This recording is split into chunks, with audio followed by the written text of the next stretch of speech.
Her Honor put on record that no amendments were submitted. None may have been submitted, but our name is on the list to propound amendments. So thank you to the Majority Floor Leader who was gracious enough to allow us to still propose our amendments. You're welcome, Mr. President. I made a record earlier I that thank there the were... Majority Floor Leader, not Her Honor, because Her Honor closed the period of amendments despite our name being there. Ay, kinlos! Ayun na nga mga kababayan, kakaumpisa pa lang ng special session pero bakbakan na kaagad. Debate sa pagitan nitong si Senador Pia Cayetano at nitong si Risa Hontiveros ang ating pag-uusapan dito sa video na to. Pero bago yan, isang like at isang subscribe, masaya na ho tayo dyan at sa mga gusto sumali sa ating community, yung join button nandyan lang ho sa baba. Ayun na nga dito sa video na to, sa pagpasok sa plenaryo nitong si Senador Pia Cayetano, itong si Mian Los Baños, yung atin nating taga-News 5, sinupalpal ho niya. Pakinggan niyo naman ho, tanong nitong si Mian Los Baños. Ito talaga dapat hindi sa Senado nagtatrabaho to. Dapat sa mga parlor to chismis na lang ang tinatanong niya. Pakinggan niyo ho ito mga kababayan. Sinusuportahan niyo ma'am yung bagong leadership. Article 13, di ba? Common sense, di ba? What's in the Common rules? sense. What's in the Constitution? We have 13, Section 2. yun lang. So pag hindi sumunod sa rules, doon lang naman kami may problema. Pero pag sumunod sa Constitution at sa Walang rules, problema. no problem. That's just Oo. how it is. Hindi pinag-uusapan kung suportado o hindi. Napaka-kups talaga nitong si Mian Los Baños. Ito naman, Senator Rodante Marcoleta. Yan, ang ating Senador Rodante Marcoleta. Pakinggan natin ang kanyang ambush interview sa kanya. Tyson, may we just get your short reaction sen sa palitan ng liderato, yung bagong Senate President? What your reaction, sir, sa bagong Senate President? So I congratulated him already. Ganun lang kabilis. Palakpakan natin. Ang ating mga senador. O ito naman, si Joel Villanueva na naman ito. Pambihira, oo. Ang ating... ito palang huda sa 13. Palakpakan natin. Pambihira. Binola mo pa si SP Cayetano, ay si Senator Cayetano. With Senator Alan, sir. How are you with Senator Alan? Oo. Kamusta kayo, sir? Ba't pati ba naman yung ayun, naghalikan sila bago pumasok sa plenary, naghalikan. Pambihira naman, oo.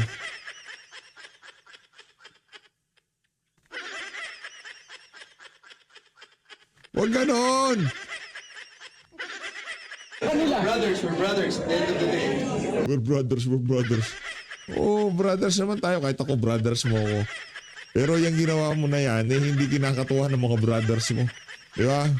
O, lipat po tayo ibang angulo sa pagdating nitong si Senator Pia Cayetano at nitong si Senator, ang pangalan to? Loren Legarda. Idol yan, idol si Loren.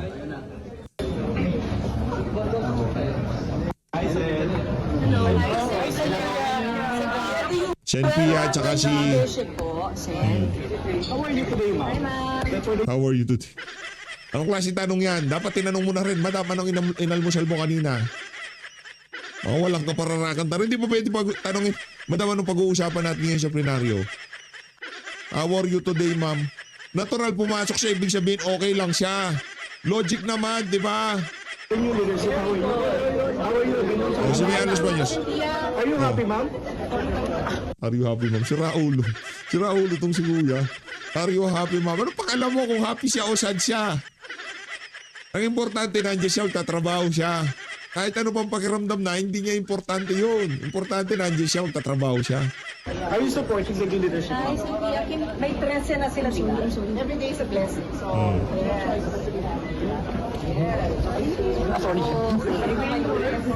No. Si Mian, tatakbo si Mian. O, tatakbo yung maliit. sinusuportahan niyo ma'am yung bagong leadership po. Article 13, Sinusuportan niyo ba, ma'am, ang bagong leadership? Kanya nga merong di ba? Kaya nga merong minority, majority. Ang trabaho ng minority, oppose lahat ng kabalbalan ng majority. Di ba? Kaso yung gusto ng yung dating minority, wala silang gustong gawin kung hindi makuha ang majority. common sense, di ba? What's in the rules? What's in the Constitution? Yan ang sinasabi ko, Mian Los Baños, banat ka kasi ng banas. Pakinggan nyo ha, nagmataray itong si Ate Pia.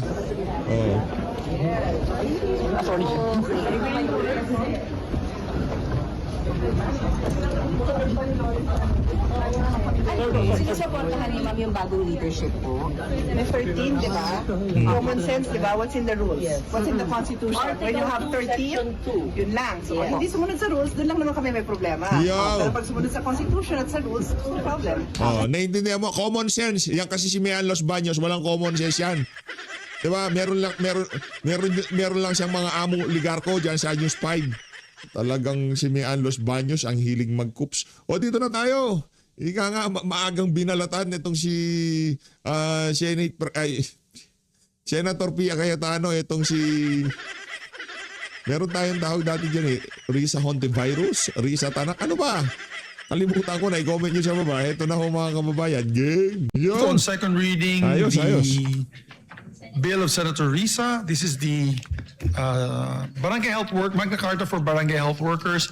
We still have one member who wishes to just propound a bit more amendments. So I move for its reconsideration, Mr. President, with the permission of the body. Yeah. Is there any objection? Hearing none, the motion is approved. Thank you, Mr. President.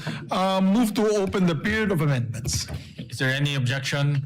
Hearing none, period of amendments is hereby open. Mr. President, I move that we recognize once again the sponsor, Senator Risa Hontiveros, and to make their propose her amendment is no other than Senator Pia Cayetano. We recognize the gentle lady from Panay, Senator Risa Ontiveros, and to propound amendments, gentle lady from Taguig, Senator Pia Cayetano. Thank you, Mr. President. Will Her Honor Yan. be willing to Yan. hear this representation's proposed amendments? Definitely, Mr. President. Yan. Naku, ano, ba't gumaganyan ka pa? Hindi mo ba, nag-uumpisa pa lang tayo, di mo na kaagad kinakaya itong si Senator Pia. Talaga si Risa, ang pangit mo. Yan ang presidente ng mga Talyanista Tensaymade. Yung mga dilawan at pinklawan. Thank you, Mr. President, because earlier this morning, Her Honor put on record that no amendments were submitted. None may have been submitted, but our name is on the list to propound amendments. So thank you to the Majority Floor Leader who was gracious enough to allow us to still propose our amendments. You're welcome, Mr. President. I made a record earlier I that thank there the were... Majority Floor Leader, not Her Honor, because Her Honor closed the period of amendments despite our name being there. Ay, kinlows. Pagka kasi, nagpapa-thank you ka, di naman sa'yo nagpapa-thank you. Nagpapa-welcome kasi, si Raul. Raul ako ba, Risa? Kinlows mo na yung period of amendment. Nandun pala pangalan nila. Kapal talaga ng mukha niya, no, si Pia.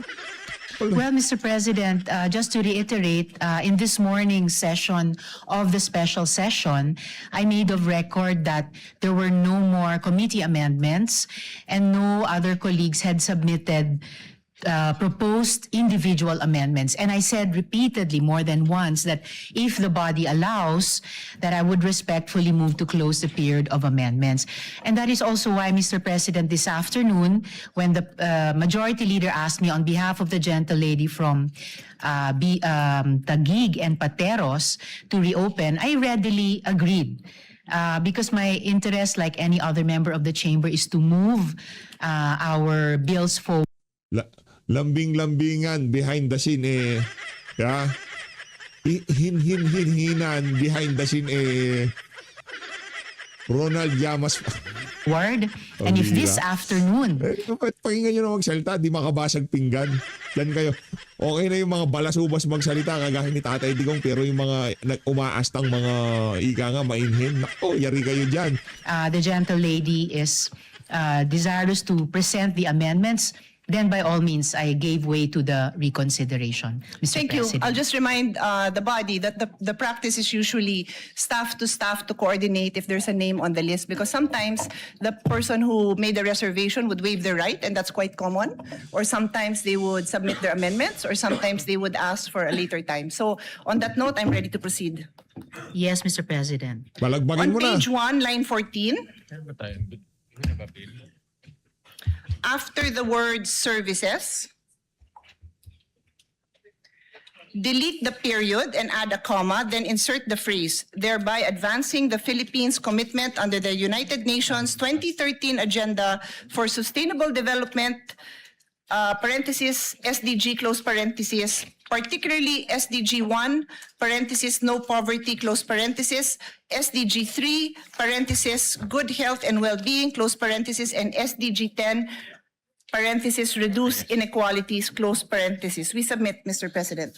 Mr. President, that sounds very all right, and in principle, I'm ready to accept that. May I just request, I don't have a copy of the proposed amendments, so I can be guided in accepting these proposed amendments, Mr. President. If the staff of the gentlelady could also provide my staff a copy so we can be guided, Mr. President. Maybe request the staff of Uy, nakita ko tong si Senator Joel Villanueva. Naka-off na rin ang comment niya. Congratulations! Sinasabi ko sa iyo, di ba? Yan yung trend eh. Yan ang trend. Mula kay Chis Escudero, ang pangalan to, kay Chis Escudero, magkapatid na Tulpo, kay Ping Lacson, Tuta Soto. Nung una, aangas pa nila eh. Pero nung pinaulanan sila ng mga totoong lehitimong tao, ha, hindi mga ano yan, hindi mga trolls yan. Hindi ka makakaroon ng 14,000 comment na trolls. Imposible ho yun mga kababayan, no? Nag-off na rin ho ng comment itong si Pastor Joel Villanueva. Okay? Walang presipyot paninindigan. Anak ng toka, paano yan? Kasi pagdating ng end times, di ba? Gigipitin yung mga mananampalataya. Di ba? Paano pagka ginigipit na tayo? Oh, di ba? Anong gagawin mo? Para lang hindi ka gipitin? Ay, naku, wag naman sana si Joel. Ito. Dito kasi meron ka ng track record. Ipanalangin natin si Sen Joel na pag dumating yung panahon na yon ng panggigipit, hindi siya bibigay. Kasi baka hindi lang kulong ang gawin sa atin doon. Baka gurgurin pa tayo. Di ba? Pag dumating ang panahon, di ba, yung mga mananampalataya, yung mga naniniwala kay Jesucristo, gigipitin sila. Ito si Sen Joel pala, ngayon pa lang, kulong pa lang, plunder pa lang, bumigay na. Pambihirang yan. Huwag na oy. Oo, huwag na oy. Senator Pia there's a guide so Senator Risa can follow the amendments, or we can just flash it. Maybe we Yes, can. thank you, Mr. Yeah, if President. we have something that we can I flash. think it would be best to flash so Yeah. everyone can follow. Plus natin, plus.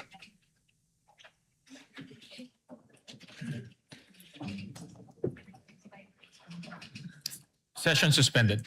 Thank you, Mr. Mabilis lang mabilis lang yan.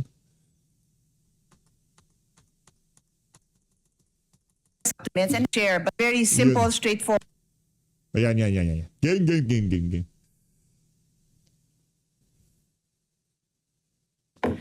Actually, Mr. President, these are very simple, straightforward amendments. So we don't have a ready copy to share. But I can read, in the interest of moving it along, I can read the amendments, and Her Honor can check it. If there's any issue with it later on, then in the same way that we reopen, Her Honor can check. Because honestly, they're very straightforward. They're just principles which, knowing how we all have a common interest in supporting the strengthening the work of the barangay health workers. I really don't foresee that there's anything controversial. Again, happy to present, but I don't have it in a form that is presentable right now. So because I'm reading, I don't read a script. I look at the bill and then I read my amendments. That's all I There, have. it's already there. Okay. flashed. So maybe as we go line by line, there will be time to prepare it. Okay. Thank you, Mr. President. That would have been fine. And in fact, yes, I have that copy already also po. And as I said earlier, yung unang pinropose na amendment ng gentlelady, it already sounded okay. But this is even more helpful now to have this matrix. Salamat po, Mr. President. Go ahead. Has this been What does accepted? the sponsor say? So to the amendment? to the first proposed amendment, Mr. President, in section 2. Accepted, Mr. President. Any objection? Hearing none, amendment is approved.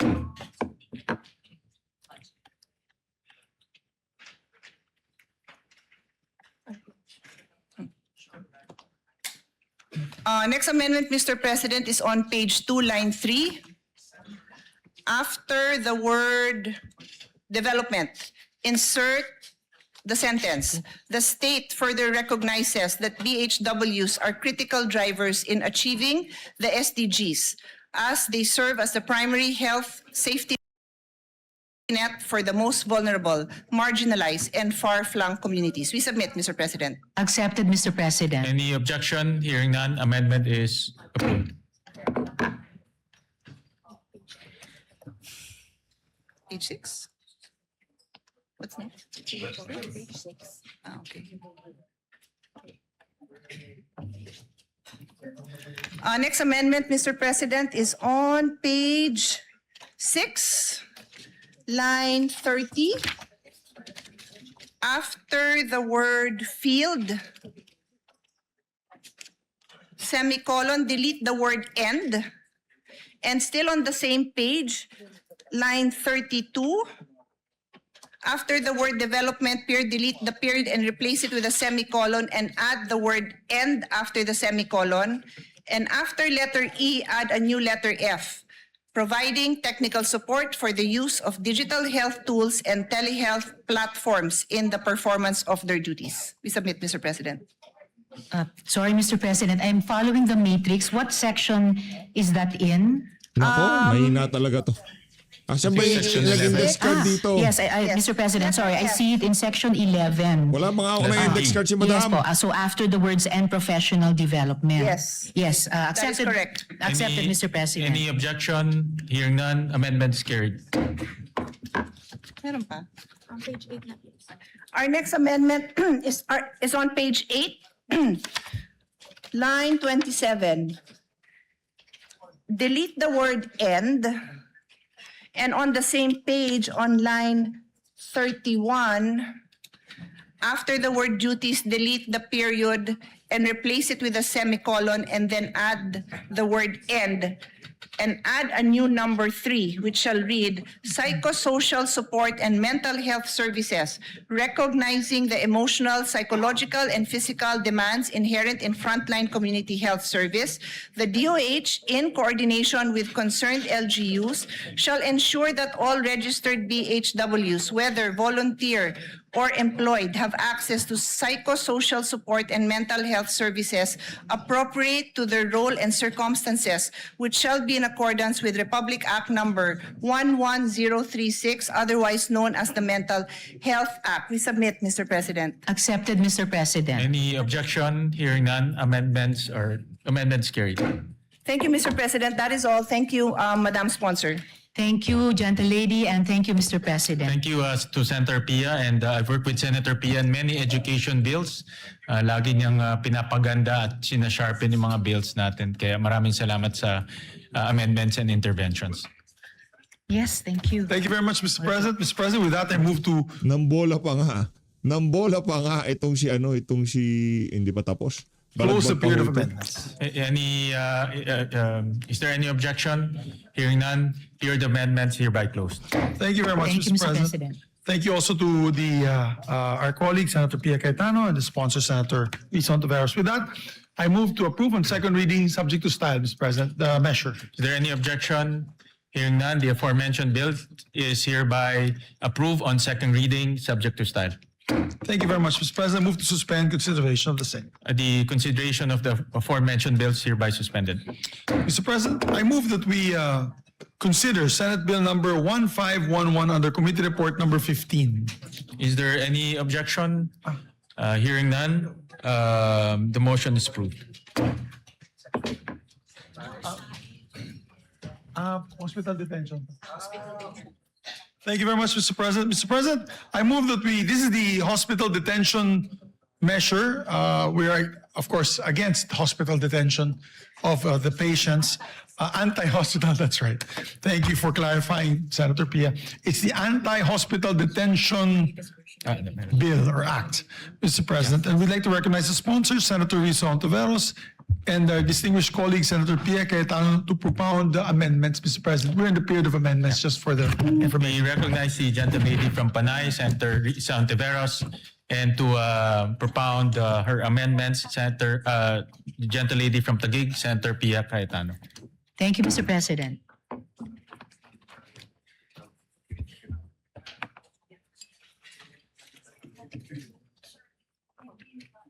Thank you, Mr. President, for the information of the body and to remind the sponsor. When we were in the period of interpellation, this representation agreed that we close the period of interpellation on the condition that we would be able to propound questions during the period of amendment to help us formulate the proper amendments and to also enlighten the body on the issues, because for the record, this bill amends the law that this representation sponsored 15 years ago. So I also congratulated the sponsor during my first amendment that the first time I made amendments that it is high time that we review this. So I'm supportive of this, but I just need to be able to propound these clarificatory questions because I hope the body will engage with us, because I think it requires a whole of body approach in solving this issue. Because the next issue I'm going to take up might have a very big impact on the financial constraints of government. So if with her honor's permission, can I proceed? Yes, Mr. President. So we will start now on section 2, which is, Just to put everyone on the same page, we provided a clean copy to the body dated May 19. no? So, Yes, Mr. yeah, President. so that will be the base bill that we'll be referring to. okay, so I would like to bring the body up to speed. No, the current law requires that there is a promissory note that is executed by the patient, and the reason for this, dear colleagues, is because a lot of the private hospitals, they do not have endless cash flow. They are also running a business. Karamihan po niyan mga single proprietary owners na mga doktor mismo, and they also have to pay for their staff, for their lab technicians, for they have to cover all the investments they made, the purchases of their equipment, etc. So the reason that the law requires a promissory note, kasi hindi naman din kayang saluhin ng mga private hospitals yung yung hospital bill ng mga pasyente. Sino magbabayad, 'di ba? I mean, common sense po sa lahat ng kahit sari-sari store ka, kahit anong negosyo mo, at some point somebody has to pay the bills. So ang law natin as it stands may promissory note, but the proposed amendment of the sponsor is provided that no promissory note shall be required of indigent patients who have been endorsed by the Medical Social Services Office of the hospital, medical clinic, or any similar facility to the Department of Social Welfare and Development. Provided further that those patients who are partially recovered shall sign a waiver undertaking that they are assuming the risk of the consequences for requesting for discharge despite having not fully recovered. So ang question po natin sa sponsor natin, magkano ho ang impact nito sa ating private hospitals na wala ng promissory note? Magkano ba ang normal? Her honor can answer in any way she would like based on the data that she has. Ilan ba ang indigent patients natin na pumapasok sa DOH hospitals? Galing, Because for galing to. now, pag DOH hospital, sabi ng DOH at ng PhilHealth, wala nang babayaran. Yun Automatic ang ngayon. Zero balance billing. ZBB. Zero, I was gonna say zero sum, parang iba namang concept yun. Zero balance billing, ZBB. So yan ang DOH hospitals. And then, na-cover na ba yung LGU hospitals? Hindi pa? Hindi pa po, parang nagpa-pilot na lang. Okay, so yung question natin, when this was first brought up, I think we were deliberating the budget, alam ni Senate President yan kasi siya yung chairman ng ating Committee on Finance. Yung question is, paano naman yung mga LGU hospitals? Kasi if you are a patient, you do not even distinguish between a DOH hospital and an LGU hospital. Basta you will go to a hospital that is near you and that can take care of you. So hirap na hirap yung mga mayor na masabi sa pasyente na, ay hindi ka namin covered kasi hindi kami DOH. LGU, yung pasyente, ha? They do not understand that distinction because in their mind, this is a public hospital. Sabi, ZBB. So later on, nag-clarify ang DOH na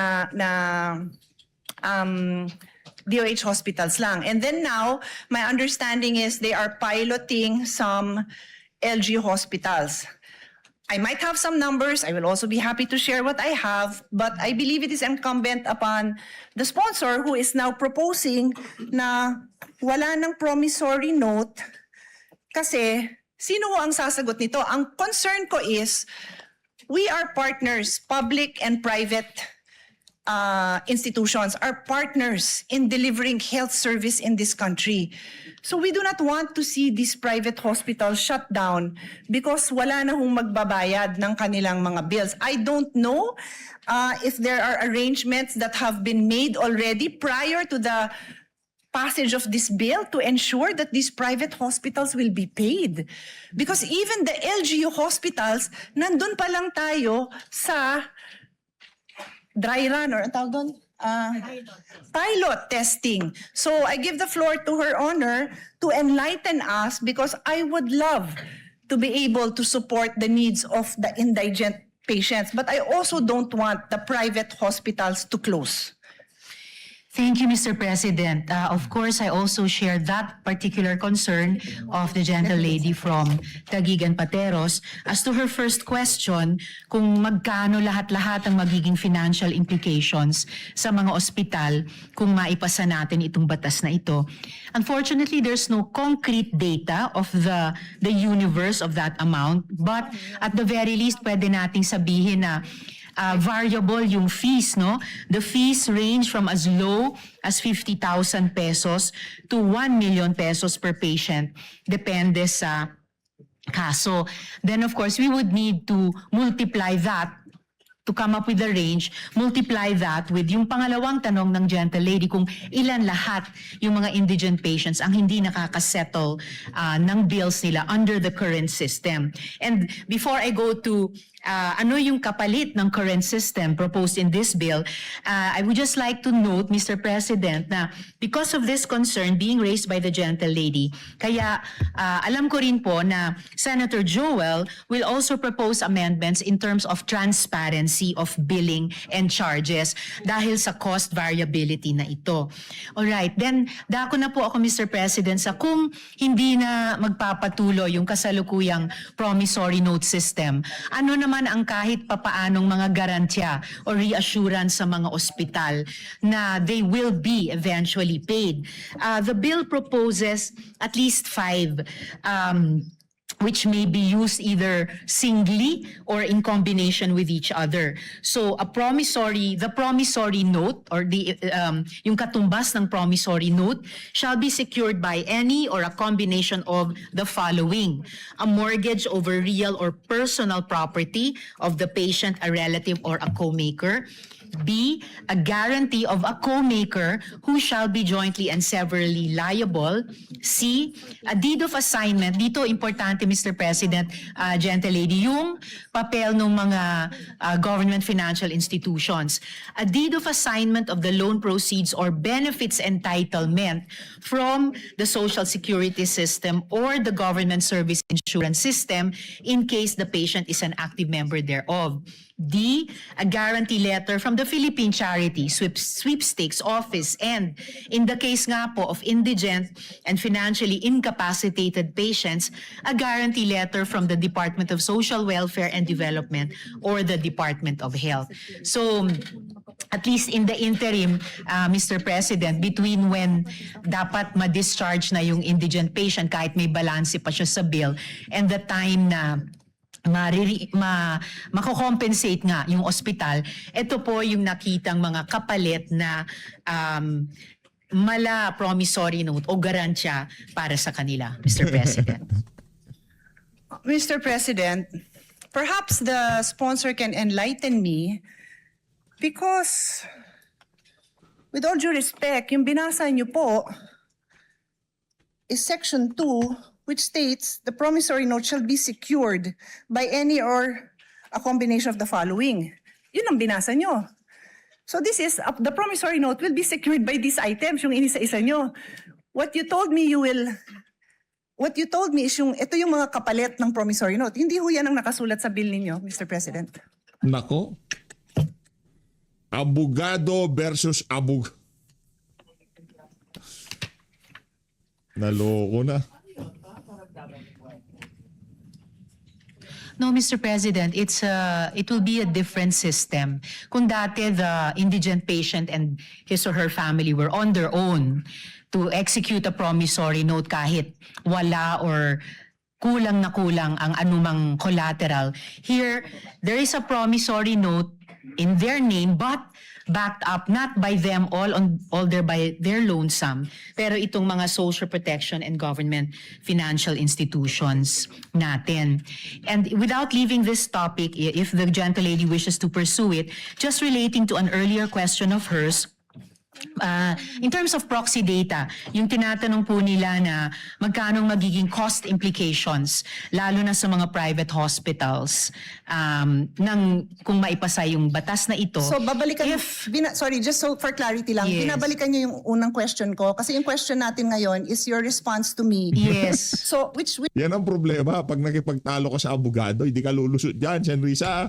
one first? Because Sabi hindi ko pa po, tayo- Mr. President, na without leaving this topic, just para hindi So, ko balikan natin malimutan. yung sa numbers. Yes, Okay, I just sure. want to add Okay. yung sagot ko kanina dun sa isa sa mga naunang tanong ng gentlelady na to use proxy data, if private hospitals are claiming 7 to 10 billion pesos from PhilHealth, then at least for purposes of discussion, we could assume around that amount yung implication sa kanila kapag maipasa itong batas. So that 7B to 10B worth of payments due sa kanila ay ipasasalo natin sa ganitong bagong sistema. And then again, mindful of Can the... I comment on that one? Yes, Kasi Mr. otherwise, either I'll comment on this now or ililista ko lang kasi It's all right, Mr. President. so The gentlelady may her proceed. honor's theory is that based on the claim of private hospitals to PhilHealth, and her honor said it is 7 to 10 billion, yan yung ina-assume ng ating sponsor na amount that is needed to cover indigent patients. Yes, Mr. President. Saan mo nanggaling yung figure na yon? From PhilHealth, Mr. President, with this What is aggregated... the exact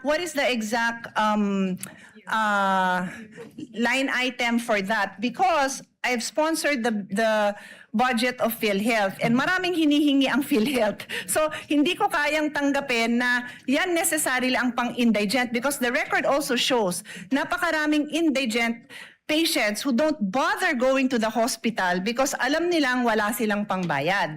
So this is probably the bill for lower middle class or middle class patients who cannot even cover the bill. Hindi pa yata ito yung sa indigent. So we have to be clear if we are going to mention numbers that this definitely covers the sector that we are referring to. Yun lang naman yung reason kung bakit nagtatanong ako ng numbers kasi nakakatakot magpasa ng batas na to at batas ko to at gusto ko naman talaga siyang pagandahin na hindi tayo clear sa figures natin, Mr. President. Yes, Mr. President, I'm just pulling up the disaggregated data for which we came up with this proxy data of a range of 7 to 10 billion pesos. And I will be giving that to the gentlelady during this interpellation or this period of amendments. Additionally, Mr. President, before returning to the latest concern of the gentlelady, mindful of the apprehensions and reservations raised by the good senator from Taguigan Pateros regarding the possible cost implications to government, the sponsor wishes to place on record that the provision is anchored on the availability of medical medical assistance programs of various government agencies as provided under this bill na binanggit ko nga, Mr. President, as well as, of course, the continued implementation of the government's zero balance and no balance billing policies. And in line with this, the sponsor is likewise inclined to accept the proposed amendment of the good senator from Taguig when she proposes it, requiring the Department of Health to establish the criteria for indigency and the requirements necessary to qualify for the said exemption at a later time, Mr. President.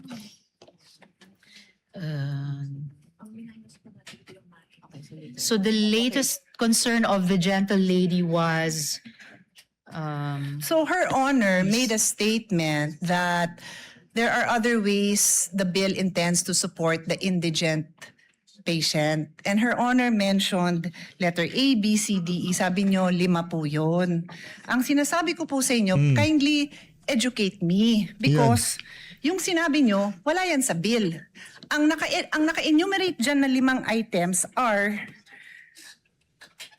it says the promissory note will be secured by any of the following. So may promissory note pa rin. So Her Honor is simply addressing dalawang sitwasyon natin.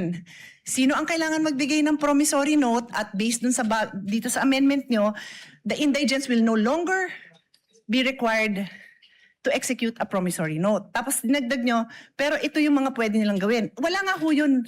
Yung sinabi nyo, wala sa bill nyo.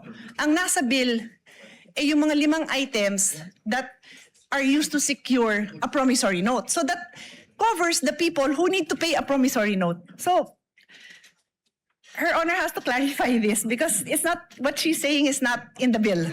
actually, Mr. President, it is in the bill. In fact, in answering this question, nag-take off po ako dun sa page 3, line 17, section 2, na kinwote ng gentle lady from Taguigan Pateros. And kaya tinalakay ko po yun na in lieu of the current promissory note system, it's still called the promissory note here, pero hindi na po yung solong mga collateral o ano pa mang meager resources na meron yung indigent patient or family ang magsisecure niyan. Ang magbaback up na po nun ay yung mga social protection agencies at saka government financial institutions natin tulad ng SSS, GSIS, PCSO, DSWD, DOH. So in effect, Can Her the Honor promissory specific- note, if I may just complete sure. this last sentence, the promissory note will no longer be issued by their lonesome nga po ng indigent patient and family, then bahala na sila sa buhay nila kung paano i-honor. In a way, it will be for the benefit of the hospital na mayroong hindi yung mahirap na iyon, pero may government institutions na nagsisiguro sa kanila na you will be paid, Mr. President.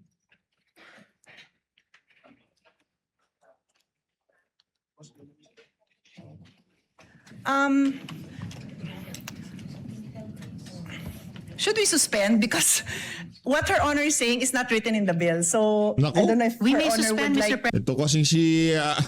yung mga nasa bill yung pagdebatihan natin, hindi yung kung ano-ano sinasabi nitong lukarit na... Pambira. President, like but- me to approach and try to explain because I understand what Her Honor is trying to say. What I'm saying is it's not written in the bill. Mr. You President, can we may ask your suspend. staff because it's not written in the bill. We may suspend, Mr. President, but it is actually written in the bill, and I was Kindly read quoting it. the gentle lady Kindly read it when I into the responded to her record. question. Then read it into the record because yung binanggit niyong 5 items, nandyan nakasulat yan.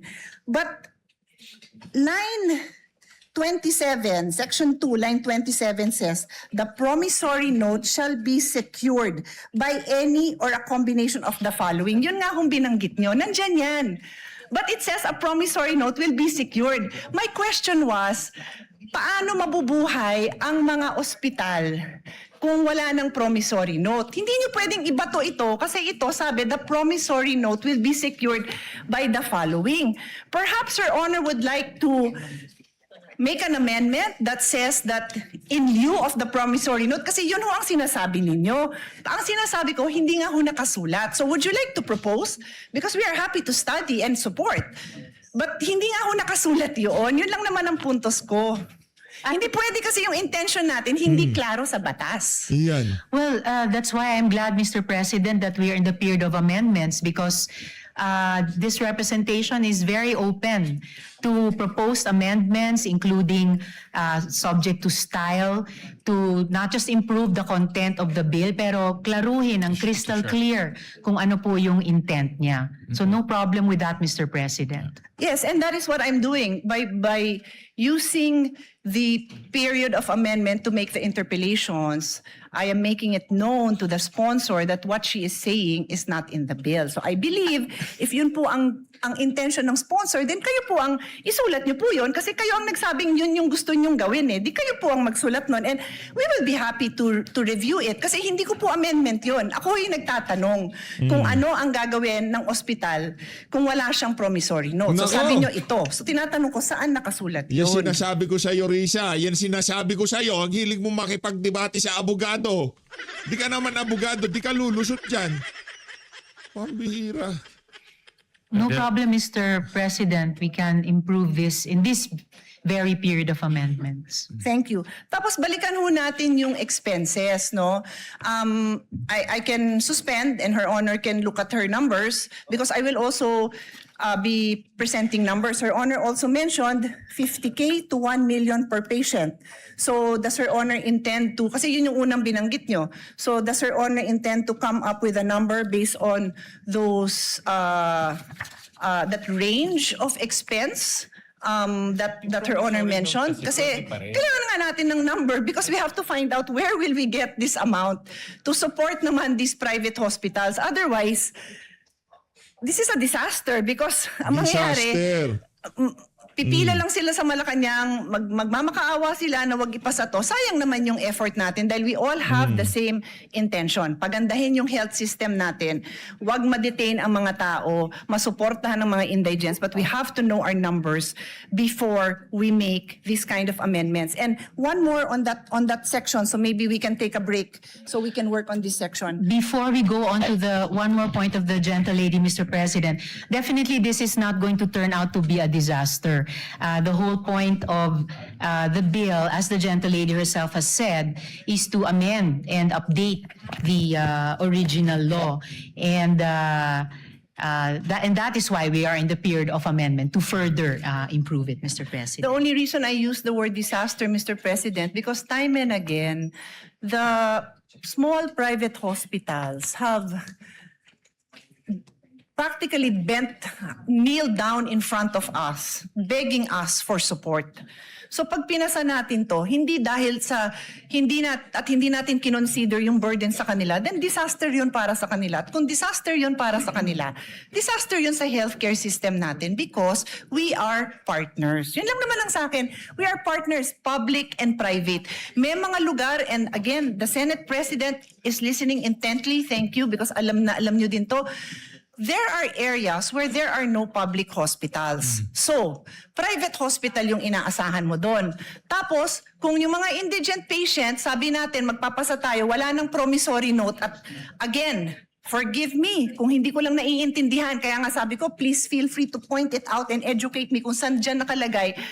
Ano ba yung in lieu of the promissory note na matatanggap ng ospital?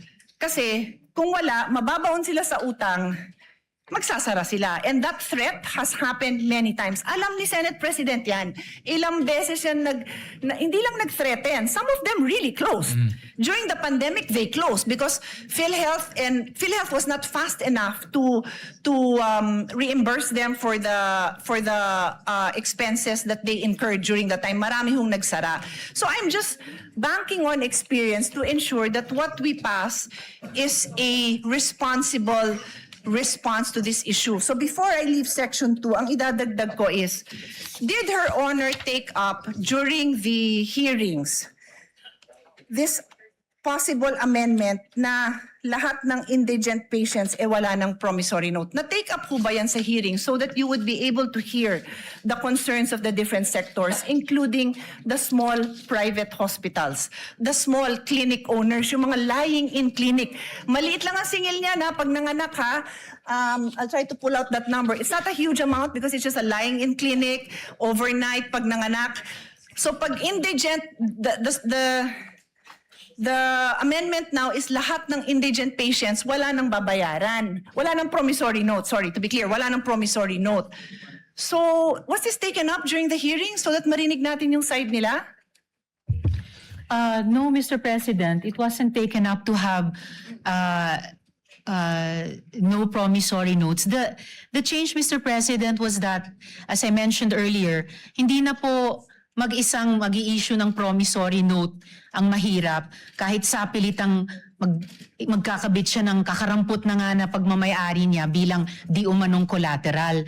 Ang magbaback up na po ng promissory note, which is now more a document for the benefit of the hospital, ay ito nga pong mga social protection at saka government financial institutions na binanggit ko po kanina. So ang ibig niyo, Mr. so two President. things I want to establish. Number one, hindi niyo nga na-take up yan, pero ang impact nito napakalaki sa private hospitals. Wala silang chance na marinig ang side nila kasi hindi yan na-take up during the hearing. Ang sa akin naman po, I understand, no? May liberty naman po tayo mga parliamentarians na ma-take up sa floor ang mga iba-ibang amendment. Naintindihan ko naman po yun. Pero pag napakabigat ng impact, it's either na-take up yan sa hearing or bibigyan natin sila ng time na mabigay din nila yung posisyon nila dito. Kasi sobrang laki talaga ng impact sa kanila. Please give me the number of private hospitals. 864 private hospitals. There are 864 private hospitals spread out all over the country. And like I said, there are certain areas where there are no public hospitals. So ang tatakbuhan lang ng tao, private hospitals. So kung hindi sila narinig sa hearing, sana man lang marinig din natin yung posisyon nila on this issue. And before, as I said, I leave section 2. Your Honor If keeps the gentlelady would allow, Of before we course. move to another No, I'm not leaving yet. point. I have another point on section 2. If I may just respond to this latest point. I did not say po na hindi inimbita ang mga private hospitals. We did invite them to the hearing, and as far as we can remember, they had no opposition to changing the promissory note system, and in large part changing it by backing it up, hindi sa collateral ng mga mahihirap na, kundi yung guarantee at financial capacity ng mga government financial institutions at saka social protection agencies. Ang sinabi ko pong hindi ay hindi natalakay ang isang no. Ayun na nga mga kababayan, dito na natatapusin ang ating reaction video kaugnay dyan sa sagutan na yan itong si Sen Pia at itong si ating senador na Lucaret na si Risa Hontiveros. Maraming salamat sa pagsupport sa PH Update. Mag-ingat po kayo lahat. Ang lahat ng Pilipinas.